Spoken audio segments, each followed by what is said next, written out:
So students, ये दोनों questions एक ही कंसेप्ट के इर्द गिर्द घूमते हैं कि sum of probability of happening any event plus probability of not happening the same event is always equal to 1. PE plus P not E is equal to 1. किसी भी इवेंट के होने की और उसी इवेंट के ना होने की दोनों की सम जो होती है प्रोबेबिलिटी का, that is always 1. P not E को मैं आपको बताऊं, जो मैं लैंग्वेज में लिख रहा हूं P नॉट E, इसको कभी कभार ऐसे भी डिनोट किया जाता है एग्जाम में. अगर ऐसा डिनोट होके आ जाए तो आप समझ लेना P नॉट E है. So PE plus P not E is equal to 1 है. क्यों भाई? तो simply you will write the value of PE P not E is equal to. अब आप वेरिएबल एक तरफ रखिए, नंबर्स एक तरफ ले जाइए. ट्रांसपोज कर रहे हैं आप, एलसीएम लीजिए, यहां भी एलसीएम लीजिए. ये आ जाएगा आपका 5x upon 6 is equal to 5 by x is equal to 5.51. Okay. Same here P not E is equal to आपका हो जाएगा 1 माइनस PE. बस ये ध्यान रखना PE के साथ दो टर्म्स एसोसिएटेड हैं, तो माइनस का साइन इन दोनों के साथ रहेगा. तो ब्रैकेट लगा के x upon 3 minus 1 upon 7, 1 minus x upon 3 plus, ये दोनों चीजें नंबर्स हैं, ये ऐड हो जाएंगे. 8 upon 7 minus x upon 3 is your answer. Clear है? इस तरह के कोई भी कि प्रोबेबिलिटी कंसेप्ट क्या कहता है, this is a rectangle, okay, and this is a circle.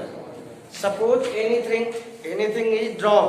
मान लो कोई डाइस गिराई जाती है, तो क्या प्रोबेबिलिटी है कि वो डाइस इस सर्कुलर एरिया में गिरेगी? तो सिंपल सी बात है, आप सर्कुलर रीजन का एरिया पता करना चाहते हो, प्रोबेबिलिटी पता करना चाहते हो, तो जिसकी प्रोबेबिलिटी हम पता करना चाहते हो उसको न्यूमरेटर में रखते हैं.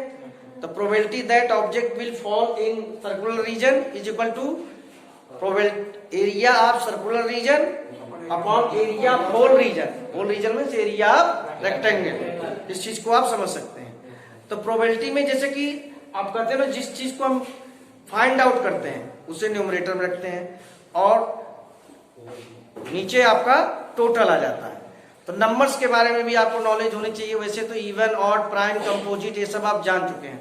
परफेक्ट स्क्वायर, 1 का स्क्वायर 1, 2 का स्क्वायर 4, 9, ये सब परफेक्ट क्यूब. 1 का क्यूब 1 होता है, 2 का क्यूब 8 होता है, 3 का क्यूब 27 होता है.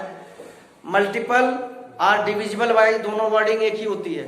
Multiple of 4, multiple divisible by 4, multiple of 4 में 4, 8, 12, 16, 20 ये सब आते हैं. डिविजिबल बाई 4 में भी यही आएंगे, 4, 8, 12, 16, 20. तो इन सब चीजों को आप ध्यान रखेंगे. कल मैं आपको बता दिया था कि जैसे कुछ नंबर्स हैं, है ना, कुछ नंबर्स हैं, आपको 1 to 100 मान लो नंबर दिए हैं, तो देयर आर टोटल 100 नंबर. आपसे पूछा जा रहा कि 1 number is selected, find the probability that number is divisible by 4.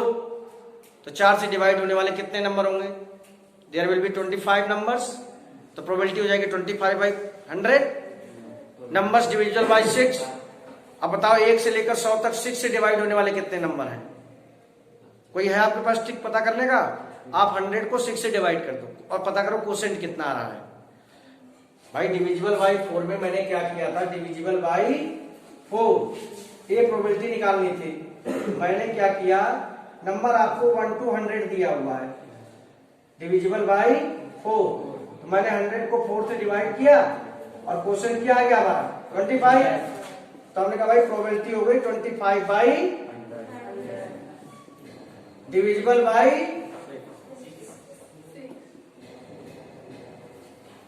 अब फिर से 100 को 6 से डिवाइड करो,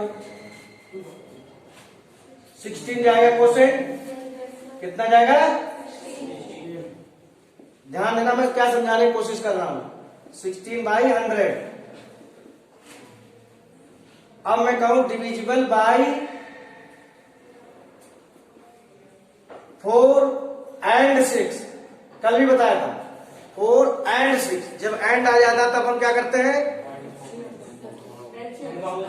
एलसीएम लेते हैं। ऐसे नंबर जो 4 and 6 दोनों से डिविजिबल होते हैं, तो 4 और 6 का एलसीएम क्या होता है? अब 12 से 100 को डिवाइड करो, क्वोशेंट कितनी बार जाएगा? 12 8 जा 8, 12 24 36 48 60 72 84 96, there are 8 numbers which are divisible by 4 as well as 6। तो इसकी प्रोबेबिलिटी क्या हो जाएगी?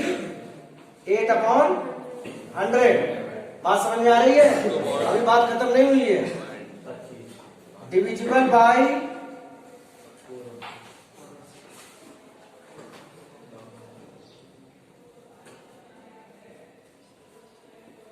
डिविजिबल बाय 4 और 6, 4 या 6, 4 या 6 से डिवाइड हो जाए तो ऐसे केस में क्या करते हूं मैं आपको बताता हूं। आप पहले ये पता कर लो 4 से डिवाइड होने वाले कितने नंबर हैं। ओके, 6 से डिवाइड होने वाले कितने नंबर हैं? 16। अब कुछ नंबर ऐसे आ रहे हैं जो 4 और 6 दोनों से डिवाइड होना, कॉमन आ रहा ना दोनों में, वो इसमें भी आ रहा वो इसमें भी आ रहा, लेकिन एक ही नंबर को आप 2 बार डिवाइड कर नहीं सकते, काउंट कर नहीं सकते, तो आप वैसे नंबर को सब्ट्रैक्ट कर दीजिए जो दोनों में आ रहा है। तो दोनों में कितने नंबर आ रहे हैं?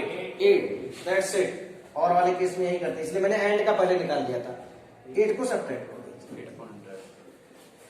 तो 41 माइनस 8/100 33।